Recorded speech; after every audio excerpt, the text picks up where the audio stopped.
दादा, आता तुम्ही इथे निवेदन द्यायला आले सगळे शेतकऱ्यांनी, काय सांगाल याबाबत? आज कुकडी पाटबंधारे विभाग कार्यकारी अभियंता साहेब यांना आम्ही निवेदन द्यायला आम्ही सगळे शेतकरी आलेलो आहे.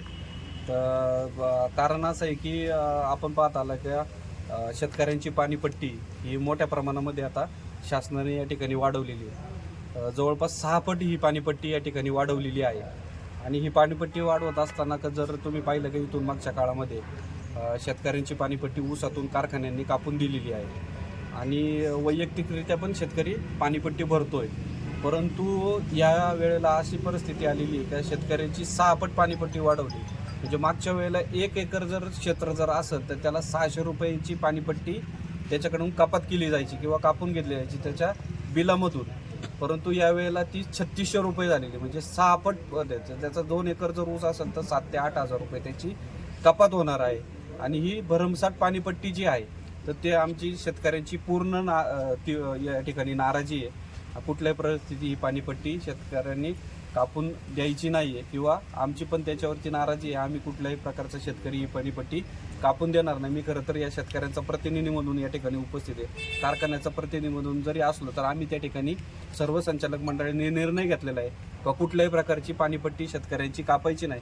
वेळोवेळी शासन शेतकऱ्यांना कायम या ठिकाणी तगादा लावत आलेले आहे. कारखाने शेतकऱ्यांची थकलेली लाईट बिलं असतील किंवा कारखान्याची शेतकऱ्यांची लाईट बिलाची वसुली असेल ती शेतकऱ्याची कारखान्याने करून द्यायची आहे. त्याच्यानंतर आता पाणीपट्टी असेल तर ही पाणीपट्टी सुद्धा भरमसाठ वाढवलेली ही सुद्धा इथून मागच्या काळामध्ये कारखान्याने दिलेली आहे. पण ही जी अधिकची केलेली आता ही कुठल्याही परिस्थितीत शेतकरी पण कापून देत नाही आणि कारखाना पण आम्ही कुठल्याही प्रकारची त्याच्यामध्ये बिलातून वसुली करणार नाही. हीच वसुली नाही तर आता ही वाढवल्यामुळं जुन्या जे काय त्यांनी पाणीपट्टीला दर लावलेला होता ती दराची सुद्धा आता वसूल करणार नाही आम्ही. जोपर्यंत त्यांनी जुन्या दराप्रमाणे वसूल करावा असा आदेश येत नाही तोपर्यंत कुठल्याही प्रकारची पाणीपट्टी शेतकऱ्यांच्या ऊसाच्या बोलातून कपात होणार नाही. आणि आमची या निमित्ताने या ठिकाणी विनंती राहणार आहे, सर्व अधिकारी या ठिकाणी उपस्थित आहेत की आम्ही शेतकरी सगळे या ठिकाणी आलेलो आहोत. लवकरात लवकर आपण ही कुठल्याही प्रकारची वसुली आम्ही कारखाना पण करणार नाही आणि वैयक्तिकरित्या सुद्धा आपण करू नये. जर आपल्याला करायची असेल तर जुन्या दराप्रमाणे त्या ठिकाणी करावी, अन्यथा आम्ही 1ही रुपया आपल्याला त्या ठिकाणी देणार नाही. आणि त्याचं निवेदनासाठी खरं तर आम्ही सर्व शेतकरी या ठिकाणी उपस्थित झालेलो आहोत. त्याचबरोबर कुरण असेल, शिरोली असेल, त्याच्याबरोबर कुमशेत, तेजेवाडी, गोळेगाव ह्या जो माणिकडोचा डावा कालवा आहे त्या डाव्या कालवाची दुरुस्ती विघ्नर कारखान्याच्या माध्यमातून काही वर्षापूर्वी केलेली होती. जवळपास 1700 ते 1800 हेक्टर क्षेत्र ओलिताखाली त्या निमित्तानं त्या ठिकाणी आलं होतं. त्याची दुरुस्तीची आता गरज आहे. त्यानंतर त्याला कुठल्याही प्रकारचं रोटेशन आलं नाही, कुठल्याही प्रकारचं पाणी आलं नाही, तेही पाणी त्या ठिकाणी आलं पाहिजे. त्याचबरोबर कुरणला जो वडस धरणाचा कॅनल जो येतोय त्या ठिकाणी त्याची दुरुस्ती नाही आहे, तोही बरेच दिवस साफ केलेला नाही. आणि आता जो काय रोटेशन येणार आहे ते सोडायच्या अगोदर त्याची दुरुस्ती त्या ठिकाणी व्हावं, त्याची साफसफाई व्हावा, यासाठी सुद्धा आम्ही सर्व शेतकरी मंडळी या ठिकाणी आलेलो आहे. आणि नक्कीच आम्हाला असं वाटतं की शासन आमच्या शेतकऱ्यांचा जो काय आक्रोश आहे, आमच्या शेतकऱ्यांवर जे काय आता अडचणी तयार होत आहेत, आज जर पाहिलं असेल तर कांद्याची जर आपण परिस्थिती बघितली असेल, सोयाबीनची परिस्थिती, कुठल्याही शेतमालाला बाजारभाव नाही आणि त्याच्यामध्ये अजूनचा हा जर काय भर पडत असेल तर शेतकरी खरं तर जगणार नाही, तो जगू शकत नाही. हा देशाचा पोशिंदा आहे, हा जगला पाहिजे. म्हणून खरं तर शासनाने याची दखल घेऊन ही पाणीपट्टी कमी करावी अशी आमची विनंती आहे. थोडक्यात हे सरकार शेतकरी हिताचं नाही असं म्हणता येईल? नाही, सरकार शेतकरी हिताचं आहे की नाही ते मला माहीत नाही, पण शेतकऱ्यांच्या हिताच्या दृष्टीने निर्णय घ्यावा अशी माझी विनंती आहे. साहेब, शेतकरी एवढे आक्रमक झालेले आहेत, इथे त्यांनी आपल्याला निवेदन दिलेलं आहे, काय सांगाल तुम्ही? ही जी पाणीपट्टी भरघोस वाढ झालेली याच्याबद्दल काय सांगाल? याबाबत जे आता शेतकऱ्यांच्या भावना आहेत त्या वरिष्ठापर्यंत कळवल्या जाईल आणि आमचे माननीय कार्यकारी अभियंता करुणकर साहेब आता आपलं जे निवेदन आहे या बाबतीतलं सर्व त्यांना विस्तृतपणे सांगितलं जाईल आणि त्यावरती शासनाच्या लेवलला ह्या गोष्टीचा पाठपुरावा केला जाईल. शेतकऱ्यांनी पाणीपट्टी भरली नाही, तुम्ही पाणी सोडणार नाही का? नाही, शेतकऱ्यांनी पाणीपट्टी भरली नाही तर पाणी सोडणं हा ॲक्च्युली वरिष्ठांचा निर्णय आहे. तर त्या दृष्टीने ते निर्णय घेतील. आपण सरपंच आज शिरोली गावचे, काय सांगाल आपण हे जे शेतकऱ्यांच्या बाबत जो हा जो प्रकार चालू आहे, शासनाने जी पाणीपट्टी वाढवलेली आहे, काय सांगाल? अतिशय मनमानी निर्णय आहे हा. आज आपण पाहिलं तर शेतकऱ्याच्या कुठल्याही मालाला बाजारभाव मिळत नाही आहे. कांदे असो, टोमॅटो असो, सोयाबीन असो, ऊस सोडला तर कुठल्याही बाजाराची पिकाची हमी नाही आहे. आणि कुठल्याही प्रकारे शेतकऱ्याला विश्वासात न घेता इतकी भरमसाठ पाणीपट्टी वाढवणे म्हणजे हा एक अन्यायच आहे. मनमानी कारभार चालू झाल्यासारखं वाटतंय. तरी सरकारने शेतकऱ्यांचा आक्रोश लक्षात घेऊन ही पाणीपट्टी त्वरित रद्द करावी आणि शेतकऱ्यांना सहकार्य करावं अशी माझी सरकारला विनंती राहील. आपण काय सांगा? प्रथम त्यांनी जो ही पाणीपट्टीत वाढ केली, मी सर्व शेतकऱ्यांच्या वतीने या गोष्टीचा निषेध करतो. खरं तर आपण मागील काही कालावधीमध्ये पाहिले असेल तर 600 रुपये प्रति एकर अशी पाणीपट्टी आकारली होती. परंतु ही त्यांनी अचानक त्यामध्ये 6 पट वाढ करून एकरी जवळजवळ 3600 ते 4000 रुपयापर्यंत वाढ केली. आज शेतकरी सर्व अडचणीत असताना ही पाणीपट्टी त्यांनी भरायची कुठून? शेतकरी आज सर्वजण अडचणीत आहेत. ते ही पाणीपट्टी भरण्यासाठी सर्वजण विरोध करतात आणि या विरोधाचा कुठंतरी तोंड पाडावं म्हणून आमचे मार्गदर्शक आदरणीय सत्यशीलदादा शेरकर त्यांनी हा सर्व शेतकऱ्यांना एकत्र घेऊन या ठिकाणी कार्यकारी अभियंता यांच्याकडे आपण निवेदन देण्यासाठी या ठिकाणी आलेलो आहोत. आपलं गाव कुठलं? आम्ही शिरोली खुर्दचे ग्रामस्थ आहे. अच्छा, काय सांगाल हे जे पाणीपट्टी जी वाढ झालेली आहे किंवा हे शासनाचे जे निर्णय आहेत हे शेतकऱ्याच्या मुळावर उठलेले आहेत, याबाबत काय सांगाल तुम्ही? नाही, आत्तापर्यंत आता सर्वांनी तर बाईट दिलेले आहेत. त्याप्रमाणे आपण जे सर्वांनी जर त्या बाबतीत जर विचार केला तर आता कांद्याची निर्यात त्यांनी बंद केलेली आहे. मध्ये इथेनॉलच्या बाबतीत काहीतरी निर्णय घेतलेला आहे. आता आम्ही ऊसासाठी जर 600 रुपये प्रति एकर पाणीपट्टी भरत होतो, त्याची वाढ जर 3600 रुपये झाली तर आपण जर त्याचा विचार केला तर एकरी टनेज जे निघतंय आणि त्या प्रमाणात खतांच्या भरमसाठ किमती या सगळ्या गोष्टींचा जर विचार केला तर एवढ्या प्रमाणात जर सगळी शेतपट्टी तुमची पाणीपट्टी जर भरायची ठरली तर मग शेतकऱ्याच्या हातात खाली उरतंय काय? मग सगळ्यांनी जर अशाच प्रकारे जर शेतकऱ्यावर जर बोचकडायचं जर आपण जर अशा प्रकारचा जर निर्णय घेत असाल तर शेतकरी जगणारच नाही. तर या निमित्तानं सरकारला हीच विनंती राहील का ठीक आहे, सरकारला पण या गोष्टींच्या खर्चासाठी आवश्यक ती पाणीपट्टीची गरज आहेच, परंतु त्यांनी शेतकऱ्याच्या मालाच्या किमतीचा किंवा त्यांना होणाऱ्या उत्पादनाचा विचार करून याबाबत योग्य तो निर्णय घ्यावा आणि कमीत कमी पाणीपट्टी जेवढी बसवता येईल त्या पद्धतीनं ती बसवावी अशी सरकारच्या वतीनं मी पाटबंधारे विभागाकडून जे पाणी सोडण्यात येतं ते पाणी शेतकऱ्यांपर्यंत पोहोचतं का?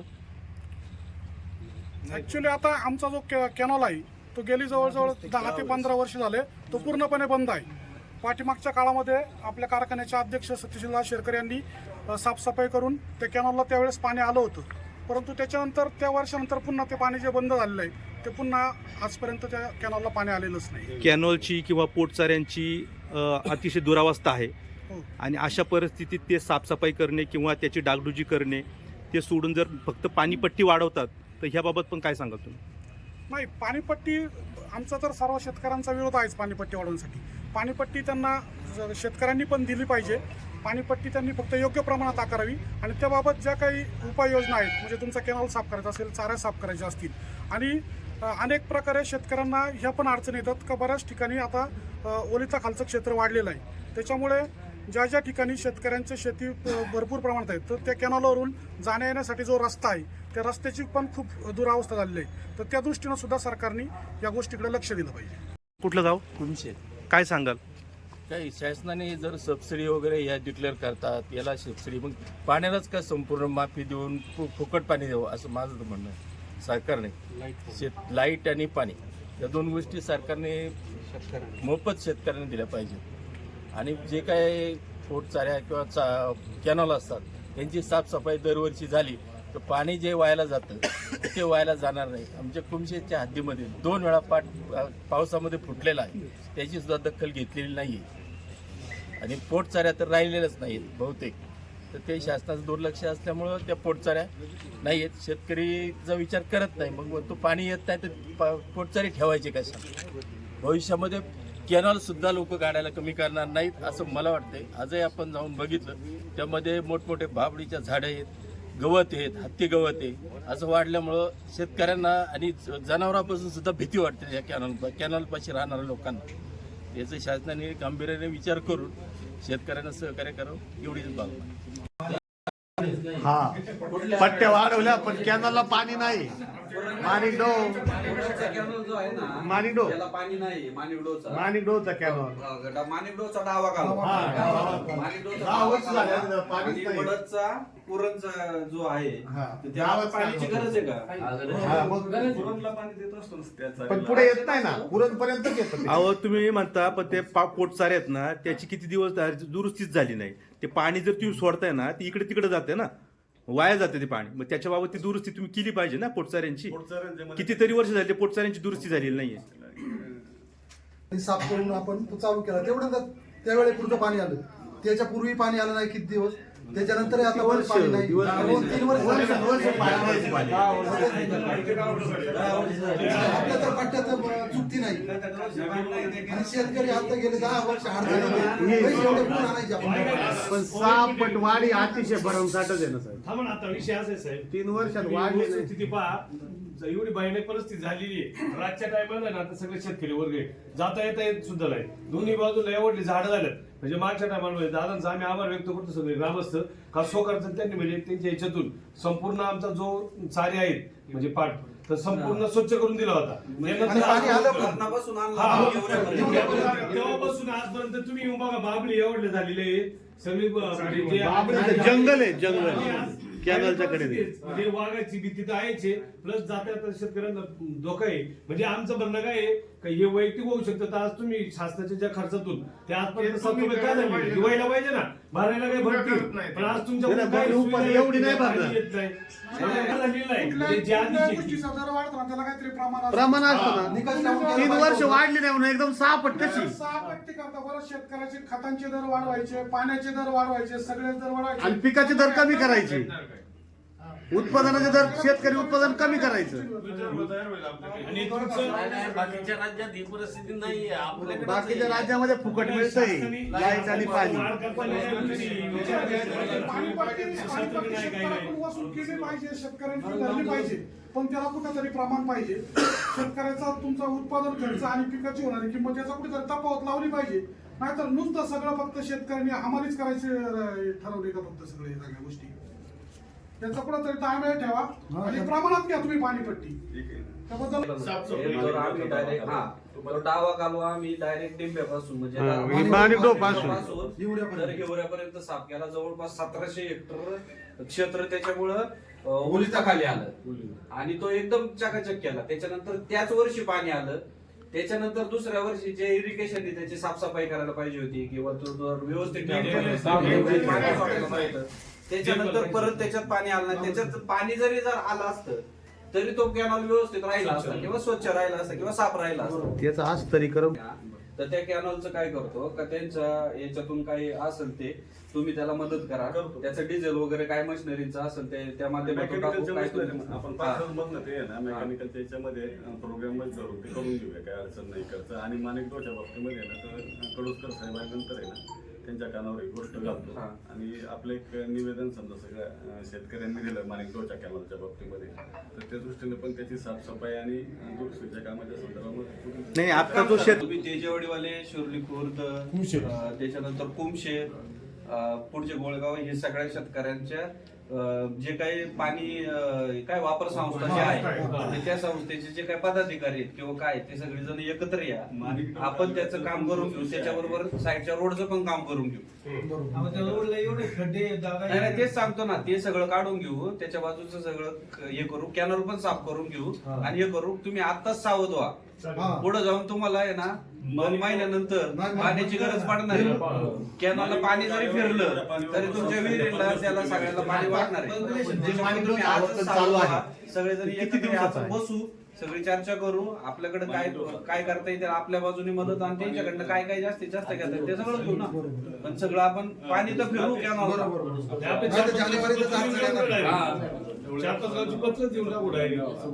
नाही पत्र देऊ पण आपण सगळे बसून नक्की पाणी वापर मग यांच्याकडे येऊ ना. माणिकडो कालव्यावरच्या ज्या पाणी वापर संस्था आहेत ना त्या बऱ्याच वर्षापासून बंद आहेत. आता मध्ये इलेक्शन पण काही आपल्या खालच्या पाणी वापर संस्थांची जायची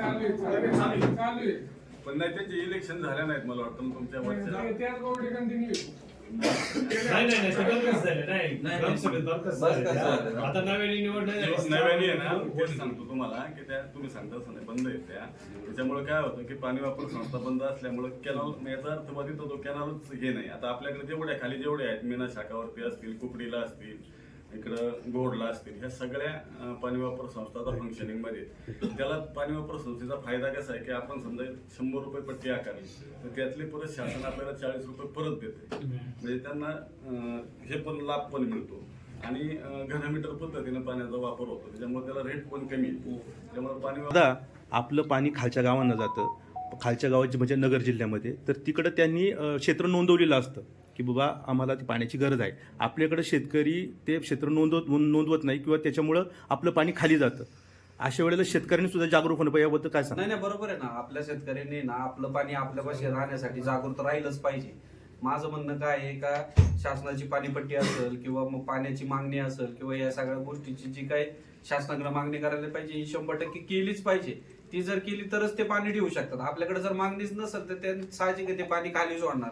खालच्या लोकांची जर मागणी असेल तर ते खाली पाणी सोडणार. पण आपला शेतकरी पण याच्या दृष्टीने जागृत झाला पाहिजे. आता पाणीपट्टीचा विषय आहे तो आता त्या ठिकाणी मार्गाला लावण्याचा प्रयत्न चालूच आहे आपला.